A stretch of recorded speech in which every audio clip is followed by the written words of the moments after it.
ഒന്നുമില്ലാത്തവനായിട്ട് മുഴുവൻ സ്വത്തും വിറ്റ് സുവിശേഷം പ്രസംഗിച്ചു.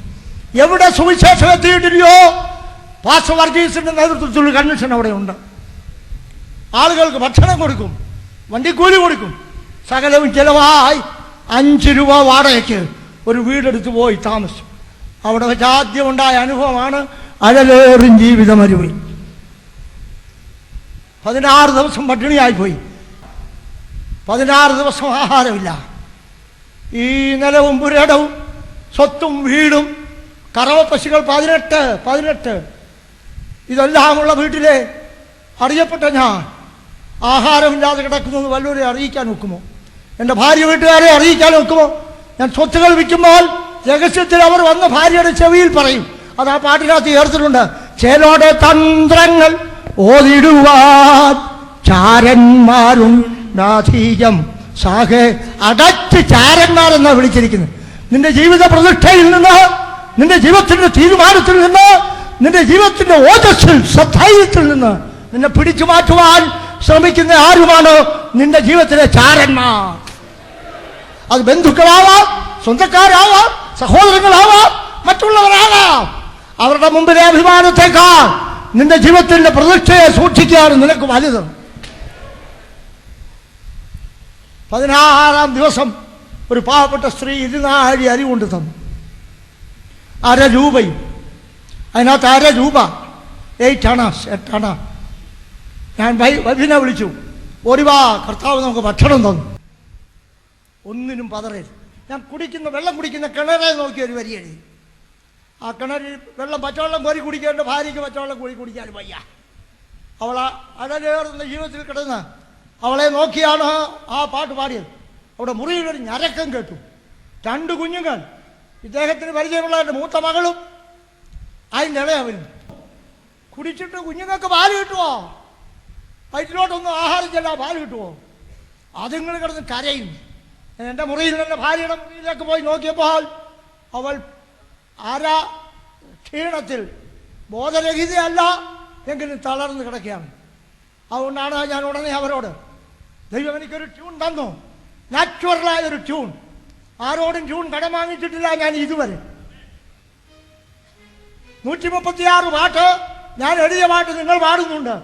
എനിക്ക് ഒരു പ്രശംസയും വേണ്ട, എനിക്കൊരു പൈസയും അതിന് വേണ്ട. അവളെ നോക്കിക്കൊണ്ട് പാടി, നിന്നെ വിളിച്ചവൻ ഉണ്മയുള്ളോ കണ്ണിൻ മണി പോലെ കാത്തിടുമേ. ഓ നിന്നെ വിളിച്ചവൻ ഉണ്മയുള്ളോ കണ്ണിൻ മണി പോലെ കാത്തിടുമേ.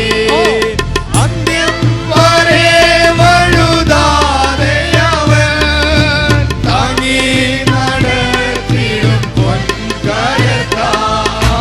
അന്ത്യം വരെ വഴുതാതെ അവൻ താങ്ങി നടത്തിടും പൊൻകരത്താൽ.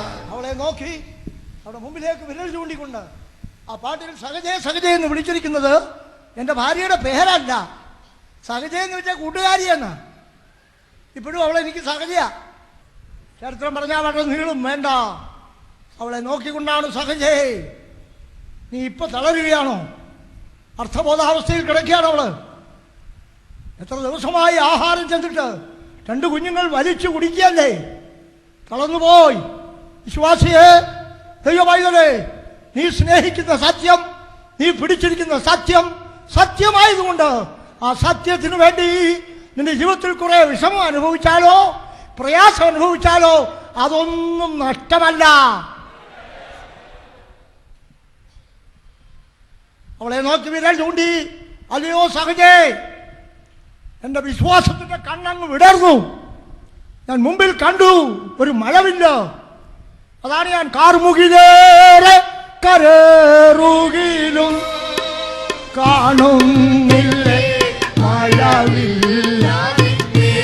ഓ കാർമുകിലേറെ കരേറുകിലും കാണുന്നില്ലേ മഴവില്ല. ഓ കരുതുക വേണ്ട ഭീകരങ്ങൾ കെടുതികൾ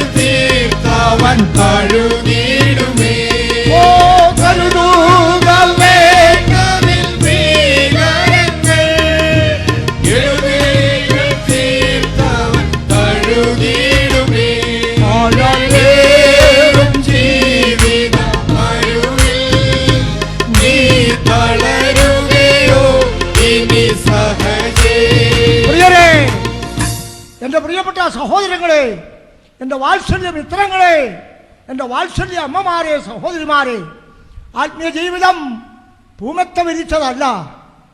ആണെന്ന് ആദ്യം തോന്നിയേക്കാം. അത് മുള്ളും പറക്കാരെയും ഒക്കെ ചവിട്ടേണ്ടതാണ്. പക്ഷേ അവിടെ നീ ക്ഷീണിക്കേണ്ട ആവശ്യമില്ല. നിങ്ങളുടെ മുമ്പിൽ ഒരു സാക്ഷിയാണ് നിൽക്കുന്നത്. ഞാൻ കടന്നു പോയിട്ടുള്ള പട്ടിണി, എൻ്റെ സ്വത്തുകൾ മുഴുവൻ കർത്താവിൻ്റെ വേലയ്ക്ക് കൊടുത്ത ശേഷം ഞാൻ കടന്നിട്ടുള്ള പട്ടിണി, ഞാൻ തരണം ചെയ്തിട്ടുള്ള പ്രയാസങ്ങൾ ഇവിടെ ഇരിക്കുന്ന നിങ്ങൾ ആരും കണ്ടു കാണുകയില്ല. 4 പ്രാവശ്യം എന്നെ കൊല്ലുവാൻ വടക്കേ ഇന്ത്യയുടെ പ്രദേശങ്ങളിൽ വെച്ച് ഞാൻ ഇന്ത്യയുടെ ഗ്രാമങ്ങളെ സുവിശേഷിക്കുവാൻ ഒരു ഗോസ്പൽ വാനിൽ ഇന്ത്യ മുഴുവൻ സഞ്ചരിച്ചു. 2.25 വർഷം ഇന്ത്യയുടെ സ്റ്റേറ്റ് മുഴുവൻ സഞ്ചരിച്ചു. പലയിടത്ത് വെച്ച് കഠിനമായ മർദ്ദനമേറ്റു. 4 പ്രാവശ്യം എന്നെ കൊല്ലുവാൻ മർദ്ദിച്ചു. പക്ഷേ ചത്തില്ല, ഇതാ നിൽക്കുന്നു. Praise the Lord, praise the Lord. മറ്റൊരു സ്ഥലത്ത് വെച്ച് മനുഷ്യന്റെ മലം എൻ്റെ വായിൽ കുത്തിക്കയറ്റി എന്നെ അത് തീറ്റിച്ചു. നിങ്ങൾ ആരെങ്കിലും മനുഷ്യന്റെ മലം തിന്നിട്ടുണ്ടോ? അത് ഏതാണ്ട് വലിയ കാര്യമല്ല. ആദ്യമായിട്ടൊരു ഗ്രാമത്തിലേക്ക് പ്രവേശിച്ചു. മധുരയ്ക്ക് 28 മൈൽ തെക്കുള്ള പറക്കൈ ഗ്രാമം. അവരതുവരെ അവിടെ ആരെയും സുവിശേഷം വഹിച്ച് ആരെയും കയറ്റിയിട്ടില്ല. ഞാൻ എൻ്റെ വണ്ടിയുമായി അവിടേക്കൊന്ന് കയറി. പാട്ടുപാടിക്കഴിഞ്ഞ് മൈക്കിൻ്റെ മുമ്പിൽ നിൽക്കുമ്പോൾ ആ പട്ടണത്തിലെ തലവൻ അവൻ വന്ന് എന്നെ തടഞ്ഞു. What are you going to do? I am going to preach Christ. What Christ? What Christ? What man? എന്ന് പറഞ്ഞ അവൻ എന്നെ കർശനമായിട്ട് താക്കീത് ചെയ്ത് താടിക്കൊരടി. Close your mouth. രംഗം വഷളാണ്. ഒരു 50-ൽ പരം പേർ പുറകിൽ കയ്യും കെട്ടി ഞങ്ങളെ ചുറ്റിയിരിക്കുകയാണ്. ഞാൻ വിചാരിച്ചു ചില വടക്കൻ ഗ്രാമങ്ങളിൽ, വടക്കൻ ഇന്ത്യയിലൊക്കെ ചെല്ലുമ്പോൾ നമ്മളെ ഇങ്ങനെ കുമ്പിടുന്നവരുണ്ട്, ഇങ്ങനെ സ്വീകരിക്കുന്നവരുണ്ട്, കുമ്പിട്ട് സ്വീകരിക്കുന്നവരുണ്ട്. ഞാൻ വിചാരിച്ചു പറക്കൈ ഗ്രാമത്തിൽ പുറകിൽ കയ്യും കെട്ടിയാ സ്വീകരിക്കുന്നത്. ഈ പുറകിൽ ഇരുന്നവരുടെ എല്ലാം കയ്യിൽ മുമ്പേ പറഞ്ഞതാ. നല്ല ഒറിജിനൽ മാലിന്യമേശാത്ത മനുഷ്യമലം കുത്തിവാരിക്കൊണ്ട് വന്നിരിക്കുക. ഒരു കക്കൂസിൻ്റെ ടാങ്ക് തുറന്ന് അതിൽ അടിഞ്ഞു കിടന്ന മലം കുത്തിവാരി കൊണ്ടുവന്നാണ്. അയാൾ കൈ ഇങ്ങനെ പുറകോട്ട് കെട്ടി ഇടത്ത് കൈ കൊണ്ട് എൻ്റെ താടിക്ക് തട്ടി. ഇച്ചിരി നേരം കഴിഞ്ഞപ്പോൾ ബലമായി പിടിച്ച് തുറന്ന് ഓപ്പൺ യുവർ മൗത്ത്, തുറക്കടാവായോ. തുറന്നിട്ട് അയാളുടെ കയ്യിലിരുന്ന കോപ്പ് എൻ്റെ അണ്ടാക്കിലോട്ട് കുത്തി അങ്ങ് കയറ്റി. അതങ്ങ് അയാളുടെ കൈ ഇവിടം വരെ എത്തി. അങ്ങ് കുത്തി കയറ്റി കളഞ്ഞു. എൻ്റെ തൊണ്ട എത്ര ദിവസം കഴിഞ്ഞാൽ എൻ്റെ തൊണ്ടയുടെ നീര് പോയത്. ഒരു കുത്തു മലം എൻ്റെ വയറ്റിലാക്കി. മലത്തിനകത്തങ്ങ് പൊതിഞ്ഞു. തീട്ടം കൊണ്ട് അഭിഷേകം ചെയ്തു. ഇത്രയും പറഞ്ഞാൽ മതിയല്ലോ. അതുകൊണ്ടെന്താ ഞാൻ ചത്തുപോയോ? ഞാൻ ഇല്ലാതെ പോയോ? എനിക്കെന്താ ഒന്നുമില്ലേ? എനിക്ക് ആരോഗ്യമില്ലേ? എനിക്ക് സന്തോഷമില്ലേ? എനിക്ക് സംതൃപ്തിയില്ലേ? നീ കർത്താവിന് വേണ്ടി സഹിക്കുന്നത്, നീ സുവിശേഷത്തിന് വേണ്ടി സഹിക്കുന്നത് ഒട്ടും അധികപ്പെട്ടല്ല. ആ ഗ്രാമത്തിൽ ദൈവത്തിൻ്റെ ന്യായവിധി ഇറങ്ങി. 3 മാസം കഴിഞ്ഞ് വീണ്ടും ഞങ്ങൾ ആ ഗ്രാമത്തിൻ്റെ വശത്തൂടെ നാങ്കുന്നേരിക്ക് അടുത്ത്, മധുരയ്ക്ക് തെക്ക് നാങ്കുന്നേരിക്ക് അടുത്ത് പാസ് ചെയ്ത് പോയപ്പോൾ റിസർവ് പോലീസ് ക്യാമ്പ് ചെയ്തിരിക്കുന്നു. റോഡിൽ ടെന്റ് കെട്ടി. ഞാൻ അവിടെ നിന്ന് അന്വേഷിച്ചു എന്തായത്. ആ ഗ്രാമക്കാരും ഈ ഗ്രാമക്കാരും കൂടെ ഒരു വലിയ വഴക്കുണ്ടായി. പോലീസുകാർക്ക് അറിയാൻ വയ്യ ഈ സംഭവമൊന്നും. അവർ വന്ന് ഈ ഗ്രാമം തീ വെച്ച് കളഞ്ഞു. 360 വീടുകൾ തീ വെച്ച ചാരത്തിൽ ഞങ്ങൾ കാൽ മെതിച്ചു. നിന്നെ തൊടുന്നവൻ എൻ്റെ കണ്ണിൻ്റെ കൃഷ്ണമണിയെ തൊടുന്നു. ദൈവപൈതലേ, ദൈവദാസനെ, ദൈവദാസിയെ, ദൈവഹിതപ്രകാരം കഷ്ടപ്പെടുന്ന, ദൈവഹിതപ്രകാരം നിൽക്കുന്ന, ദൈവഹിതത്തിനു വേണ്ടി നിൽക്കുന്ന, ദൈവത്തിന്റെ വിളി അനുസരിച്ച് നിൽക്കുന്ന, ദൈവശബ്ദം കേൾക്കുന്ന, ദൈവത്തെ അനുസരിക്കുന്ന ദൈവപൈതലേ, നിനക്ക് വരുന്ന കഷ്ടങ്ങൾ കഷ്ടമെന്നൊരു അല്പനിമിഷം തോന്നിയേക്കാം. പക്ഷെ അത് കഷ്ടമല്ലാതെ ലാഭമാണ്.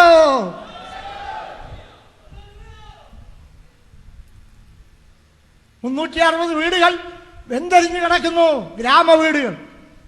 എന്നാൽ ഇപ്പോൾ നിങ്ങൾ മധുരയ്ക്ക് 28 മൈൽ തെക്കുള്ള പറക്കൈ എന്ന ഗ്രാമത്തിൽ ചെന്നാൽ ശക്തിയേറിയൊരു പെന്തക്കോസ്ത് സഭ അവിടെയുണ്ട്. അതിൻ്റെ ആദ്യത്തെ കൺവെൻഷൻ്റെ ആദ്യത്തെ 2 ദിവസം പ്രസംഗിച്ച ആളായി നിൽക്കുന്നത്. എന്നെ തീട്ടം തീറ്റിച്ച ഗ്രാമം. നിന്നെ തൊടുന്നവൻ എൻ്റെ കണ്ണിൻ്റെ കൃഷ്ണമണിയെ തൊടുന്നു. നിന്നെ തൊടുന്നവൻ സത്യനിമിത്തം വചന നിമിത്തം നിനക്ക് സംഭവിക്കുന്ന കഷ്ടപ്പാട് അത് നഷ്ടമല്ല, അത് ലാഭമാണ്. വിശ്വസിക്കുന്നവർ ദൈവത്തെ സ്തുതിച്ചാണ്. ഇനി എത്ര കേൾക്കണം? നിർത്തട്ടെ.